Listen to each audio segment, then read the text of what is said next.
Hello and welcome to my retro watches. This episode is the assembly video for the 7S36 Seiko movement. I did a disassembly video quite a while ago now, and I just thought I'd better follow it on with the assembly video. This particular watch is a colleague at work, a friend called Dave Walford, who I'm sure is tuning in. He's from the Black Country in the UK, where they all speak a little bit like that all the time for some bizarre reason. So if I do switch into his language a little bit, it's purely really for his comedy entertainment. Now, I've got the service manual for this particular watch. That there will be a download link in the description below should you want to watch that. I'll only be following along to this fairly loosely because I might oil slightly different to what the book says, or I might oil in a different place. Don't forget, or certainly if you're new to the channel, I'm not a professional. I'm just a hobbyist with a little bit of a passion for Seiko movements, and I like to try and film stuff for YouTube and certainly for people to follow along to. So these are a good introductory guide, certainly if you wanted to try this, try to service this movement yourself. Also, if you've got a 7S36 movement, these are pretty much identical. There's only really one dual plate different in there. Now I have done the 7S26 series. I will leave a link up the top just in case the Google algorithms brought you to this video instead of that one, and that's the one that you're searching for. But you could follow along to this one as well. I will show the difference when I get to it in this video, so you can identify the difference, because there's only, like I say, two jewels that are different. That's it.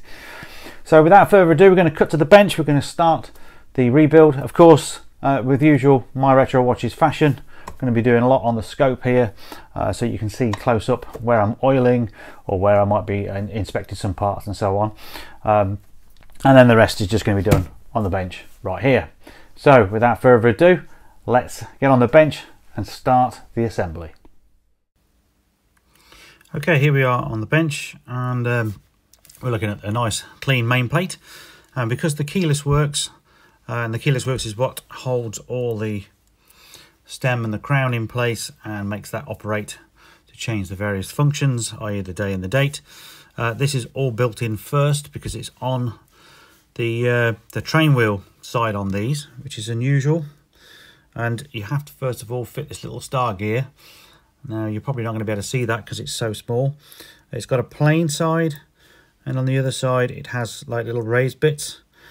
And this is one of the fiddliest parts of this job. Certainly trying to do it on camera. You have to get it in position like so, and then once you can get the stem through it a little bit, it'll hold it in place. Now these will need oiling, but we'll do that in a bit. And then we need to get, if it doesn't run away with me, the clutch, which decided to definitely do a runner. And the clutch is exactly the same. We have like a cassifolied side. Again, you're not going to see this, I'm afraid, I don't think.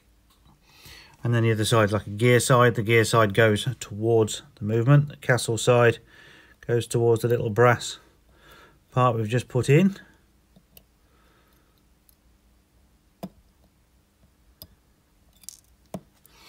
And as you can see, it falls out and is off running away again, rather embarrassingly.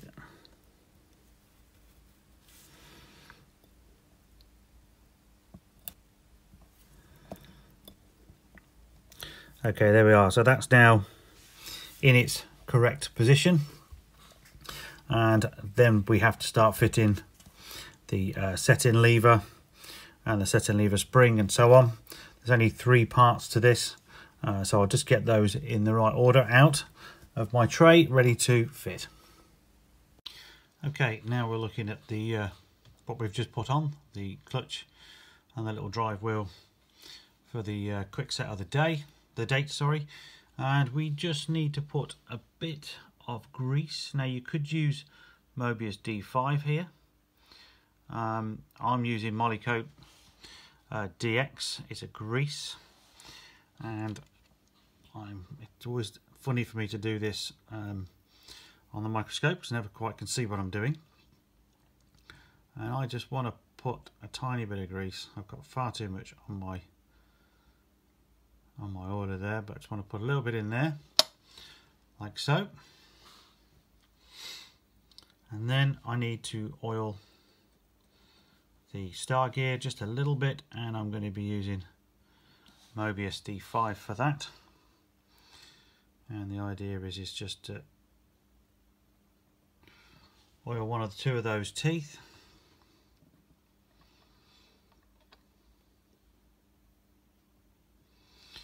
Which for me at the moment with my eyesight is not as easy as I'd like it to be.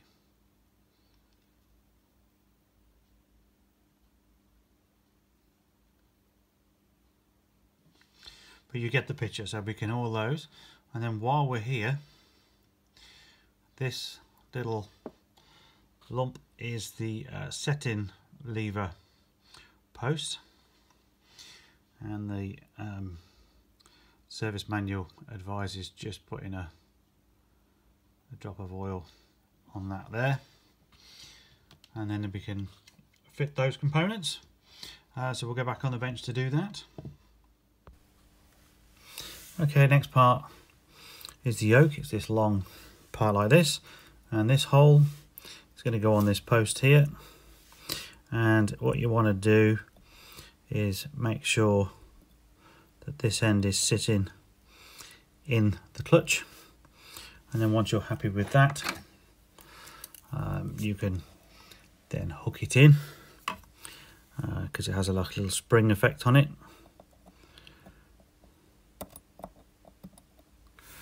And now that's in place like so. And then we need to fit the set-in lever. The set-in lever is this long thing, and it has, I'm just going to put it in position first. So it has a little bump on it, only on one side at the top here, and you need to make sure that that's facing upwards. And then we also need to apply some grease or some oil. Okay, you can see the set-in lever there, not quite touching the yoke. And I'm just going to use again a bit of Molykote, if I can get the right amount on. I'm fairly new to Molykote grease, and it is quite hard to get just a little bit on my oiler. But we want to get some there. Well, we need some on the end as well, so it doesn't look very good, that.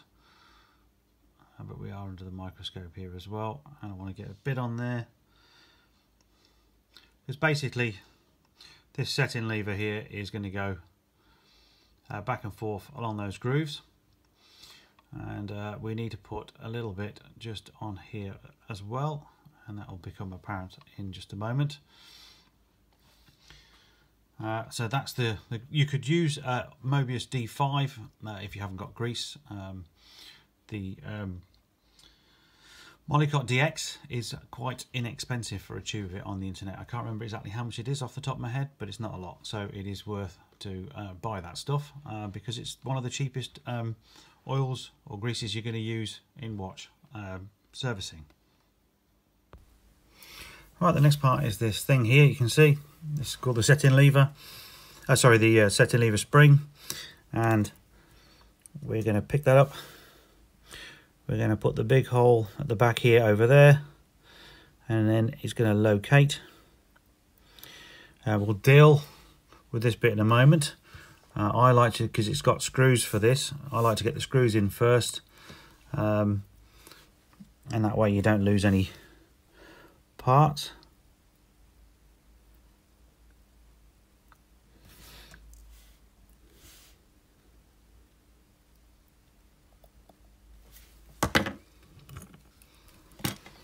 So excuse my fingers.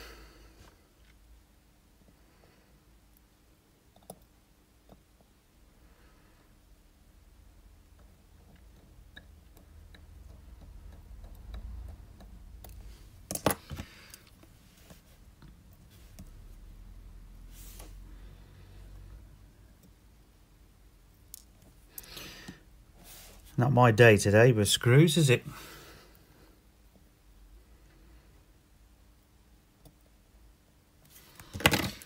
Okay.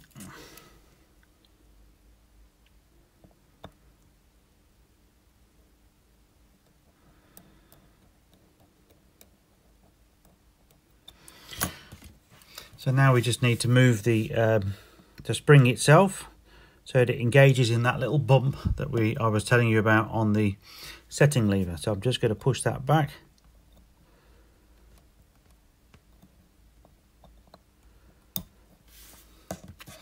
Like so. It's a bit crude, but it does work. And then now you can see that you should get two clicks, 1 to 2, and they would be for the various settings. And I've got a jam straight away. It's actually come over again. I can just see what it's done. So I need to look at that a bit better. Right, anyway, that's how you put the the keyless works in, despite the fact I've got a little minor problem there. So we'll move on with the build, and the next part is to try and fit all the train of wheels. I have some more places to oil, or another place to oil for the train, but I just thought I'd quickly show the setting lever in action again. So you can see there while we put the oil there, because it's a friction part, and then it's bouncing across those like so as I'm pulling and pushing the crown in. Those are the different positions, as I say. And to be fair, doing that, I've made another schoolboy error. So here we go. I actually haven't put, you were supposed to oil or put some grease on there. I can't believe I've missed that out.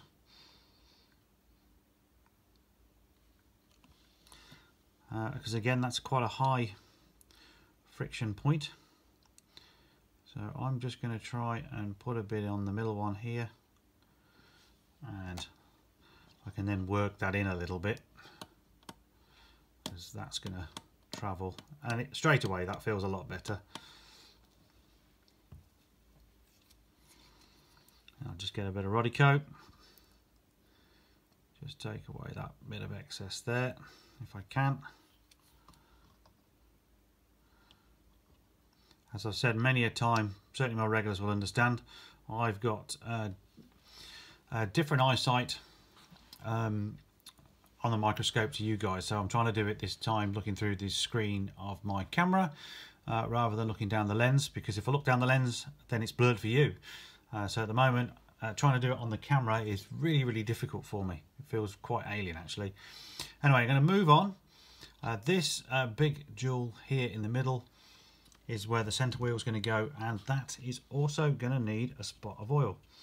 And I'm just going to use a bit of Mobius 9010 for that.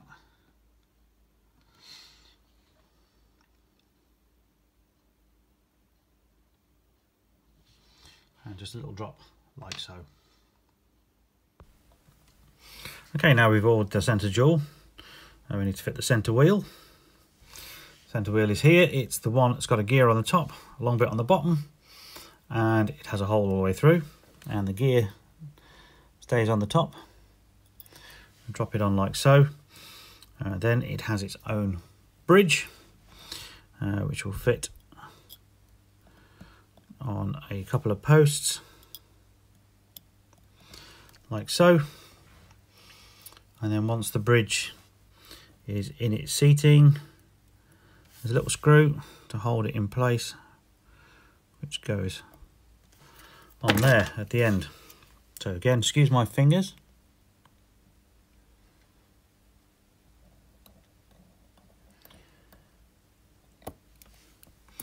Okay, screws fitted.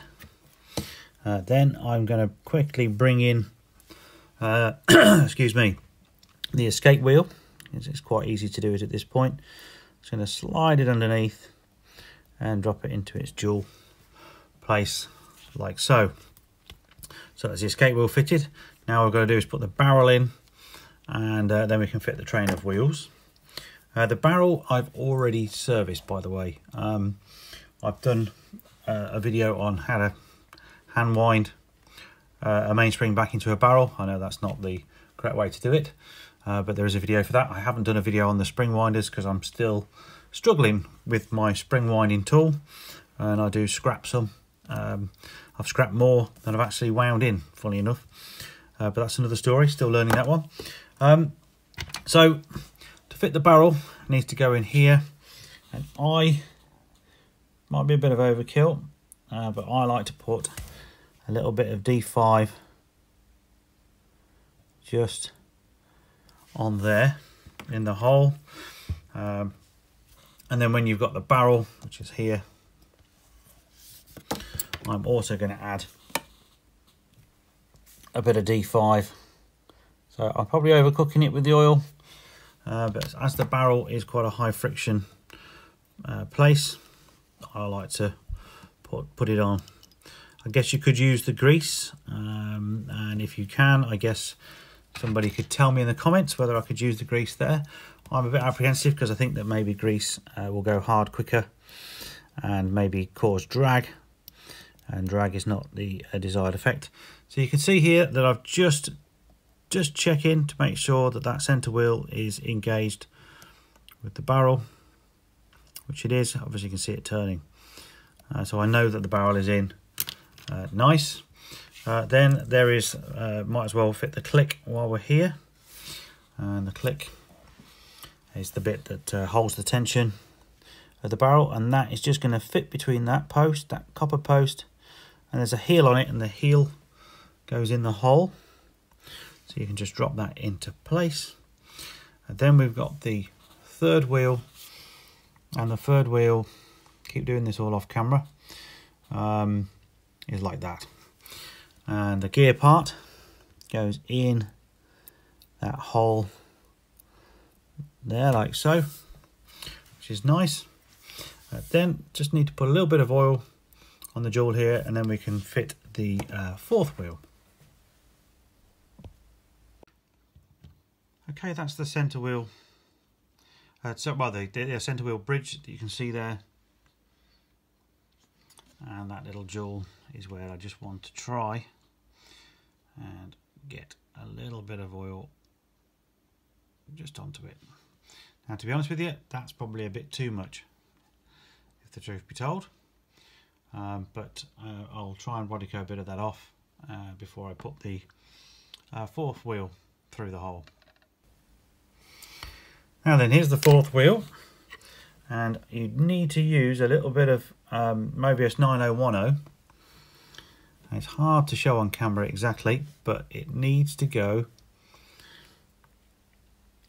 You would see it with your eyes. There's a little, like, 2 bumps, and you just want to put a little bit there. And with that, I knocked my tripod over, which is a bit of a disaster. I'm sorry about that. I just had an argument with the tripod, and I won. Right, so center wheel. So we now need to put the the fourth wheel. Now need to put that long axle through the hole and gently lower it down. You could try and move the barrel if you wanted to. You will see some of the gears will move. However, they're not quite meshed because the bridge needs to go on. So the bridge is going to be next, but of course for the bridge we have to assemble the transmission wheels, which are all part of the automatic framework, if I can put my teeth in. So I'm going to show you how I build that part next. Okay, so here's the train bridge and part of the drive mechanism. We've got the pull levers here, and transmission wheel and a little circlip. Now we've got to assemble all those onto here, but we've also got these 2 Diashock jewels as part of the train. Now I've actually had those out and cleaned them. They're an absolute pain in a pig. Once again, I've done a video on how to take those out and put them back in again after cleaning. I'm not putting that in this video because that takes ages just in itself, but I do need to oil them at this point, and oiling them is horrible. However, I'm just going to turn it over, just double check that I've got the right holes before I've done this and I've oiled the wrong ones. So I've got this hole and this hole, and I use a version auto oiling tool. This is the A1 version, and you're not really going to see much, I'm afraid. But I have to just put the oiler in the hole.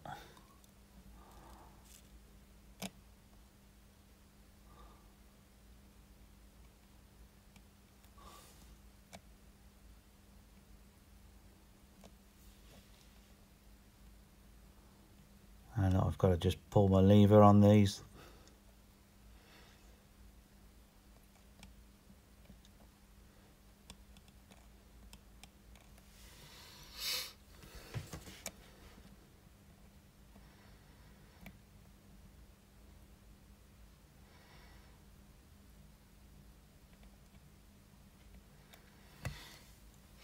Okay. Things are so different when you're not doing it on camera. That's all I'll say. Got a bit of excess going on. I'll have to check those later on, and if I need to redo them, I will do. But for the intents and purposes, let's carry on, because we need to do the assembly. So I'm going to turn this over. Now, the whole assembly is like this. You have the pull levers, which would be going like this, and this pin with the oh, I didn't realise I was not on the camera again. So sorry, so let me just go over that again. So we've got the pull levers that are here, which would sit there, this pin with the transmission wheel, and the circlip. Circlip's going to go on underneath. Now this is again high friction point just there, and I am going to put a little bit of grease, because this is all the drive mechanism for the rotor that obviously spins around. So that's always in use, basically.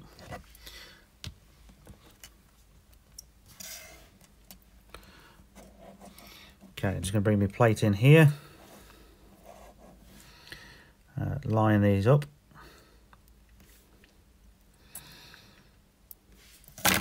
and then I'm just also going to put a tiny bit of D5 .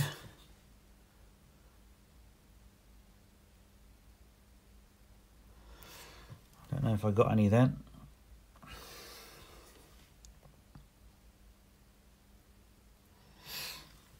Just on there.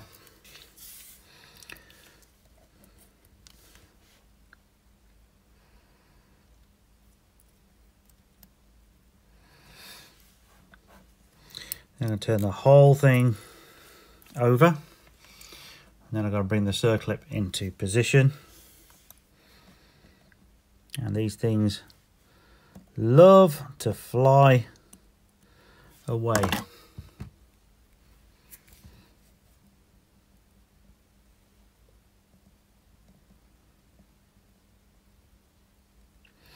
This is sometimes the problem with even using Rodico. You can get it into the area, but then you can't release it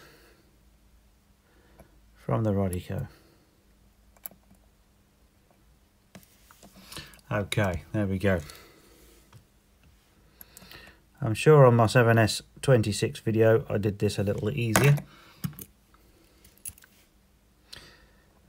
But with where the clip is, you need to just push it on. I like to use a screwdriver.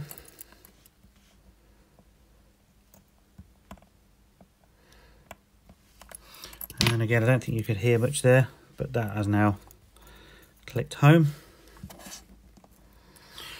And there we have one assembled and oiled bridge, albeit maybe a little bit crudely. So I'm going to try and fit it straight away to the train.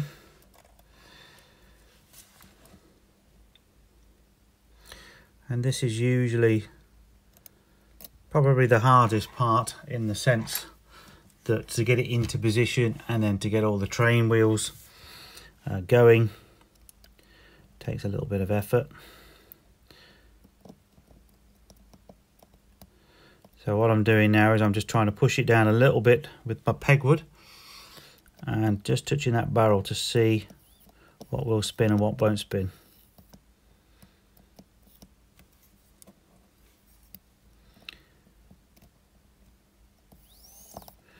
And there we go. Once you can hear that sort of sound, you know that the wheels are all in their jewels and their pivots, and we can finally screw the train on.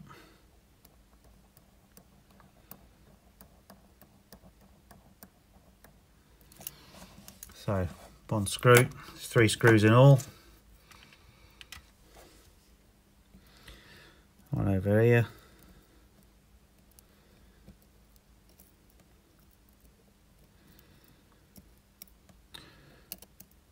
It's not my day today, is it? Absolutely not my day. These are the easy screws, really. They're the biggest ones.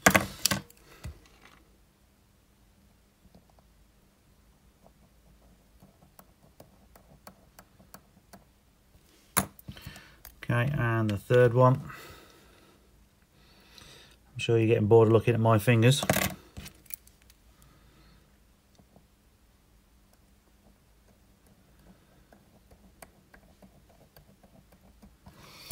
Okay, now the screws are on. Just double check again that that moves freely. There we have it. They're all in place. Right, so we want to make sure that they are nicely done, and the way to do that is to attach the ratchet wheel. And the ratchet wheel, you think this hole here is round, but it isn't. It's got a little flat on one side, so you've got to try and find the location for that.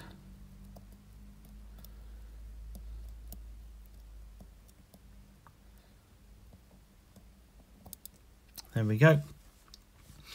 And then bring in the screw.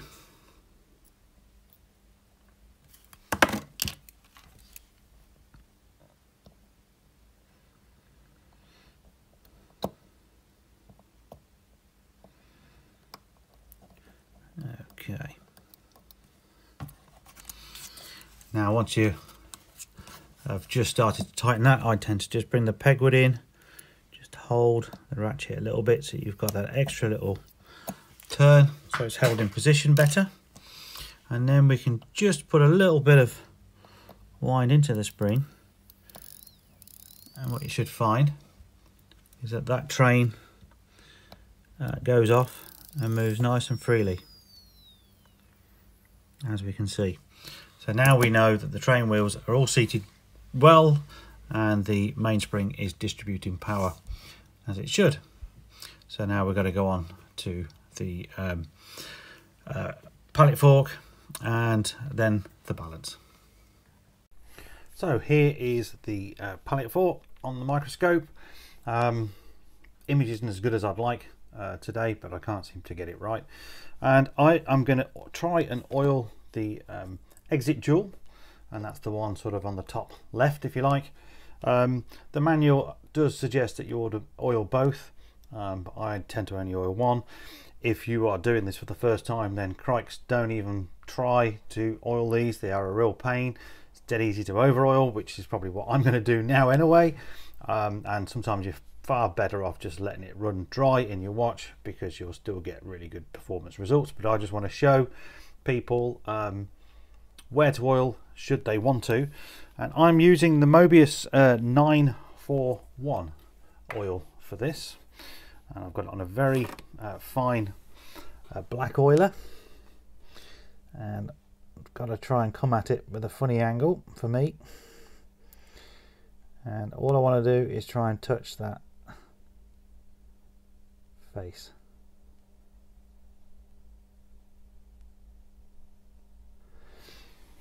And there we go. I don't know at this point whether that came on, whether it's out of focus. You can just sort of see the slight sheen of a little drop of oil on that exit jewel, and that will then, as the escape runs, will oil all the escape, and we should have a good good running, good performance because of that. Now also to fit this, if you've got a microscope, I would suggest you use the microscope to aid you, because again, from a beginner's perspective, I remember doing my first pallet fork and it took for absolute ever because I didn't have the right magnification and the necessary skills, whereas if you use a microscope it is just a matter of minutes if not seconds. So I'm just going to set the movement up and just take that out of the way.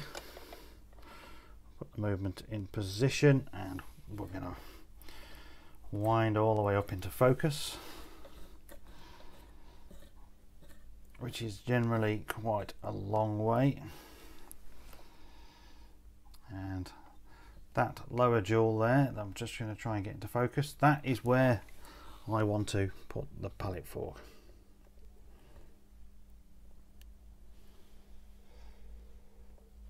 So I'm just going to come in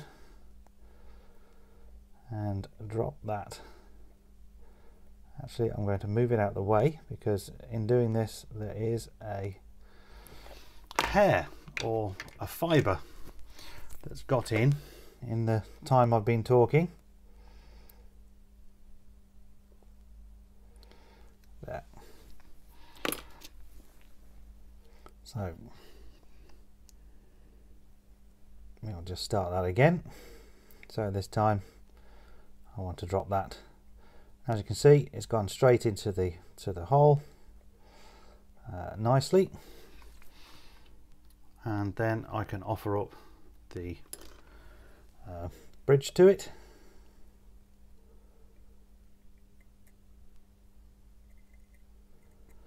And again, under the microscope you can then have a little wiggle. There you go, it's found position straight away. Just seeing if you're in focus.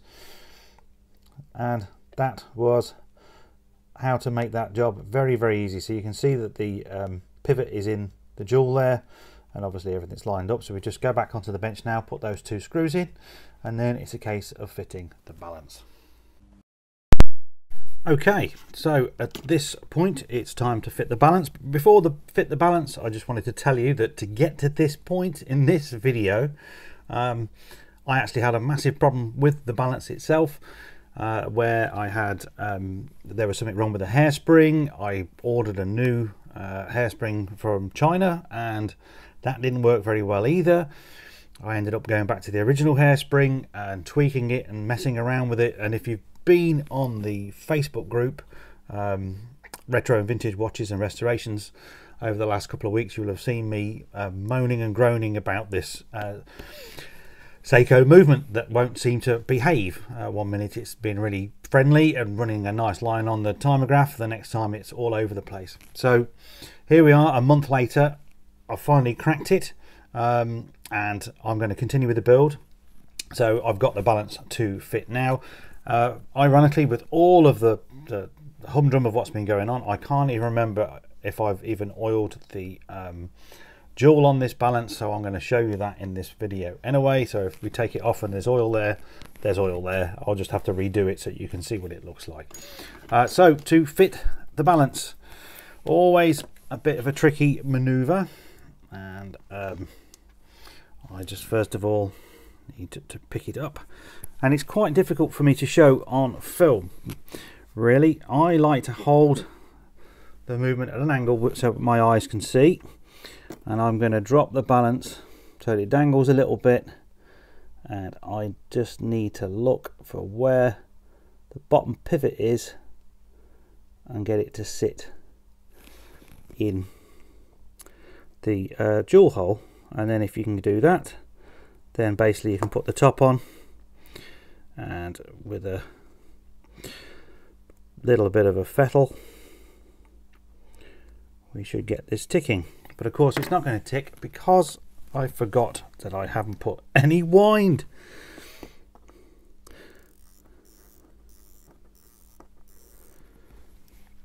And there we go. So didn't put any wind on it. Now we've got wind, and instantly that is ticking very nicely. And like I say, the key to these balances is to just have a bit of confidence, have good magnification. Again, I just use my Optivisor, and I'm just looking at that bottom pivot, and I'm just guiding it into the hole, and then once it's in the hole, everything else is much more controlled. I've spent a long time learning that bit of a skill for lots of trial and error, and that is the tip that I've got to give to you, that I may have already said in other videos, but it's worth saying it again in this particular one. So there we are. That is this motion side done, other than there is the transmission wheel that's going to go here, but I won't fit that just yet in case I need to put any more power in it at any one time. So for now, I'm going to turn the movement over. No, we're not. I'm going to have a look at lubricating the jewel there first of all. So let's get that bit out of the way. So we're looking at the jewel there now, and it doesn't look pretty clean, does it? It looks quite dirty. So I'm going to remove that and clean it off camera, and then show you how I'm going to oil it. And to remove these, I just need 2 pairs of tweezers. I know some people use pegwood and make little tools. Removing is easier than fitting. There's actually a hair stuck under there as well, so definitely needs doing. So once you've removed the little spring clip there that holds it in, just gonna get a bit of Rodico, take that out of the way, and then we can remove the jewel, which actually does look oiled. So in my frustration, and trust me, it was a lot of frustration with this one, it looks like I've already had a go. So I'm going to remove the whole thing in one shot, separate them, clean them, and then we'll fit them back in just a moment. So there we go, that is the jewel, and it's going to be 9010 oil for this one.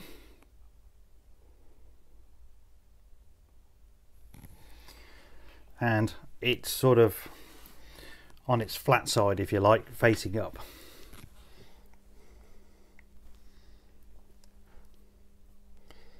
And these are quite difficult to do at the best of times, even harder to do, I think, on a microscope.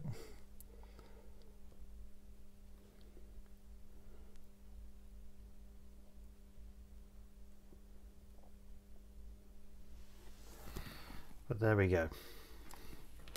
Let me check with my eyes. Yeah, so there's a nice little droplet on there, and I have the other part here, and we just need to, first of all, I need to flip that over.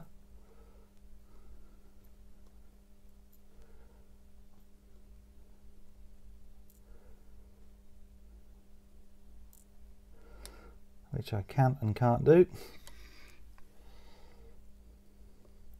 To be honest, I don't do this on the microscope as a rule, I just do it on my bench. So they're proving quite difficult things to pick up today. So I get that, pick it up, and put the two together, turn it over, and there we go. Then it's just a case of, hopefully that's probably, is that blurry for you? I don't know. My eyes are getting so bad now, guys, that without my glasses I haven't got a clue. So anyway, let's fit that back onto the watch.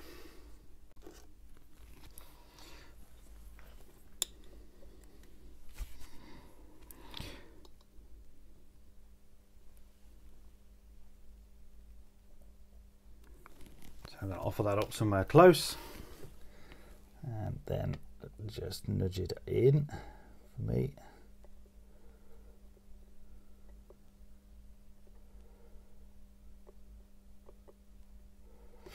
Okay, and then obviously just need to put the clip back on, which can be also a bit of a pain. As I say, it's easiest to get them off than it is to put them back on, and even harder if you're trying to do this with only one eye and filming at the same time. So there's no pressure. I can see a hair. There we go. So the aim is to obviously put the two larger parts in the gaps.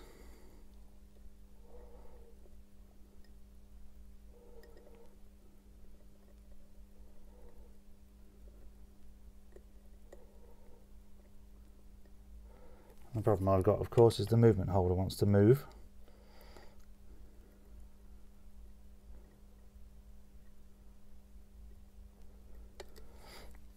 Let's see if I can do it this time.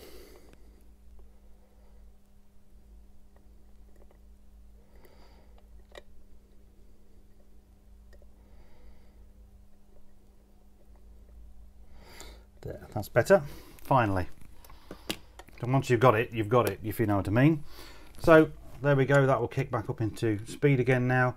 Don't forget, guys, though, if you're doing this, you've also got one on the underside of the main plate, which is where we're going to go to now. Of course, I'm not going to film oiling that one as well, because we're just going to now assemble all the calendar works back on and take it from there. Guys, I've decided to end this video here as part one, in part because the video would be at least an hour and 20 minutes long otherwise, so splitting it into two parts is a little bit easier for you guys to digest and easier for me to edit as well. So thanks very much for watching. Please don't forget to like and subscribe, and please leave comments down below, because of course I will read every single one of them and I'll try and reply to as many as I can. Part 2 should be a link at the end of this video to click to that, and of course it will be also on my YouTube page, so look out for that. That's going to be uploaded almost immediately after this one. Thanks very much for watching. Catch you in the next one.